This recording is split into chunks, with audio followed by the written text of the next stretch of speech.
오늘 다윗의 동네에 너희를 위하여 구주가 나셨으니 곧 그리스도 주시니라. 누가복음 2장 11절 말씀. 작년에 이 말씀을 받게 되었고 그렇게 둘째 아이 주애가 태어났습니다.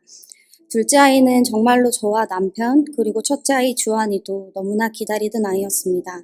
왜냐면 저희 집은 주한이가 태어난 후로 3번이나 유산을 하였고 마지막엔 쌍둥이를 임신하였는데 그마저도 잘 안 되어 모든 걸 내려놓은 상태였기 때문입니다. 그런데 그렇게 3개월 만에 다시 한번 아이가 찾아왔던 것이고 너무 기뻤고 정말 말씀대로 그리스도 주 예수가 오신 것 같았습니다. 그리고 그렇게 별탈 없이 평온하였던 집에 둘째 아이가 100일이 지났을 무렵 너무나 놀랄만한 일이 생겼는데 바로 셋째 아이가 찾아온 것이었습니다. 말로만 듣던 연년생인데 11개월 차이라니 솔직히 너무나 무섭고 힘이 들었습니다. 솔직하게 말하면 낳을 자신도 키울 자신도 없는 진퇴양난의 상황에서 괴로웠던 것 같습니다. 누군가에게는 너무나 바라던 일이고 또 몇 년 전까지만 해도 그렇게 간절히 원하던 생명이었는데도 사람의 마음이 이렇게나 다를 수가 있나 여러 감정들로 잠을 이룰 수가 없었습니다. 내가 이 아이들을 다 감당할 수 있을까? 아니, 다 사랑할 수 있을까?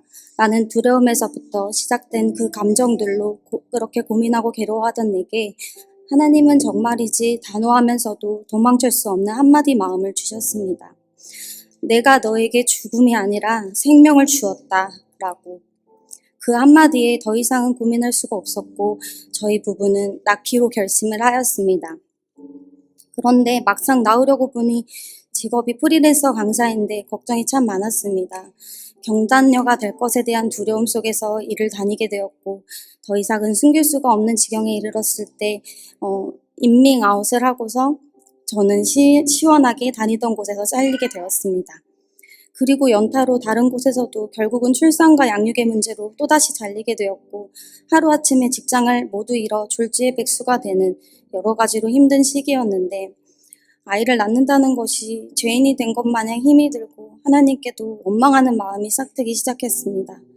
그런데 거기서 그치지 않고 점점 상황은 극으로 달하기 시작하였고 아이 셋을 데리고 갑작스러운 이사를 하고 그 이사를 하기 위해 일주일 동안 새벽까지 집을 청소하고 정돈하며 겨우 아이들과 안정된 삶을 살아볼까 했었는데 같은 건물 사시는 정신질환을 가지신 분의 아동학대 신고로 집에 경찰 7명이나 출동한 일도 있게 되었고 또 앞서 말했던 무분별하게 잘리게 된 기관에 항의를 했을 때 별 소득 없이 돌아와 오히려 나를 경멸하였던 담당자의 눈빛에 잠 못 드는 밤도 여러 밤을 지나야 했으며 남편의 회사도 불경기를 피할 수가 없어 늘어만 가는 남편의 야근에 아이 셋을 혼자서 돌봐야 하는 시간들이 점점 늘어나게 되었습니다.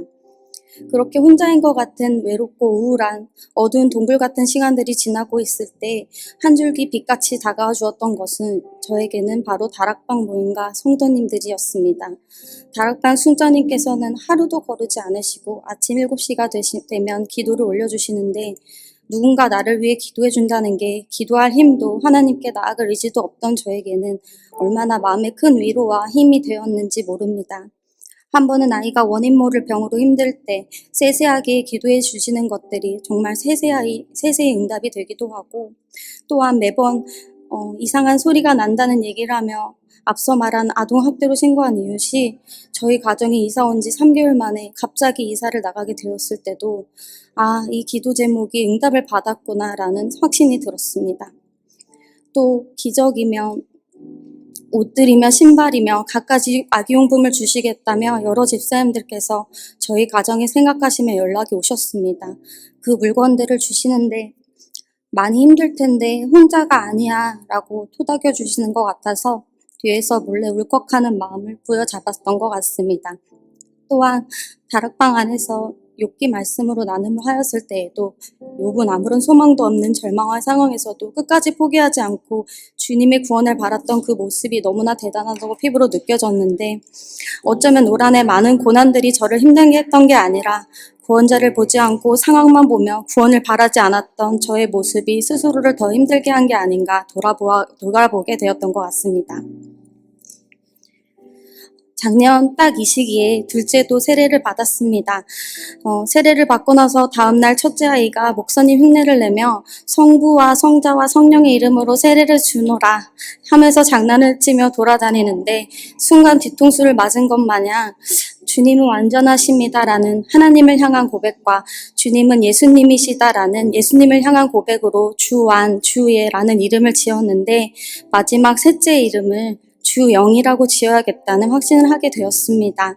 저에게는 정말 성부, 성자, 성령님이 우리 가정에 오셨다라고 그렇게 오신 귀한 손님처럼 아이들을 대하고 키워내야겠다는 사명으로 잘 감당하고 또한 맡겨드리며 아이들을 키우도록 하겠습니다. 감사합니다.